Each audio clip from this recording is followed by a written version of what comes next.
क्रम अनुसार प्रभु श्री राम के पूर्वजों के नाम अगर आप नहीं जानते हैं तो इस वीडियो में आप राम जी की सभी पीढ़ियों के बारे में जान सकते हैं।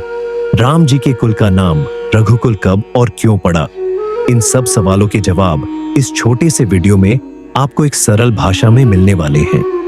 हम सनातनियों के इष्ट देव भगवान राम के बारे में हमें जितनी भी जानकारी प्राप्त हो उतनी कम ही है। हमें अपने भगवान के बारे में विस्तृत जानकारी होना आवश्यक है।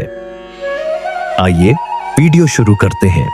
श्री राम जी की 39 पीढ़ियों का वर्णन। राम जी के दादा परदादा कौन थे, उन सब के नाम क्या थे। ब्रह्मा जी से मारीच हुए, मारीच के पुत्र कश्यप हुए, कश्यप के पुत्र विवस्वान थे, विवस्वान के पुत्र वैवस्वत मनु हुए। जल प्रलय की घटना मनु के समय की ही थी। वैवस्वत मनु के 10 पुत्रों में से एक का नाम इक्ष्वाकु था। इक्ष्वाकु ने अयोध्या को अपनी राजधानी बनाया और इक्ष्वाकु कुल की स्थापना की। इक्ष्वाकु के पुत्र कुक्षी हुए।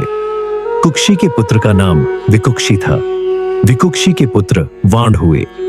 वाण के पुत्र अनरण्य हुए। अनरण्य से पृथु हुए। पृथु से त्रिशंकु नामक पुत्र हुए। त्रिशंकु के पुत्र धुंधुमार हुए। धुंधुमार के पुत्र का नाम युवनाश्व था।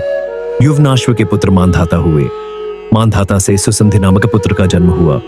सुसंध के 2 पुत्र ध्रुव संधि के पुत्र भरत हुए। भरत के पुत्र असित हुए। असित के पुत्र सगर हुए। सगर के पुत्र का नाम असमंज था। असमंज के पुत्र अंशुमान हुए। अंशुमान के पुत्र दिलीप हुए। दिलीप के पुत्र भगीरथ हुए।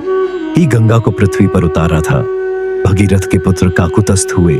काकुतस्थ के पुत्र रघु हुए। रघु के अति तेजस्वी और पराक्रमी होने के कारण इस वंश का नाम रघुवंश हो गया। रघु के पुत्र प्रवृद्ध हुए। प्रवृद्ध के पुत्र शंखन हुए। शंखन के पुत्र सुदर्शन हुए। सुदर्शन के पुत्र का नाम अग्निवर्ण था। अग्निवर्ण के पुत्र शीघ्रग हुए। शीघ्रग के पुत्र मरु हुए। मरु के पुत्र प्रशुश्रुक थे।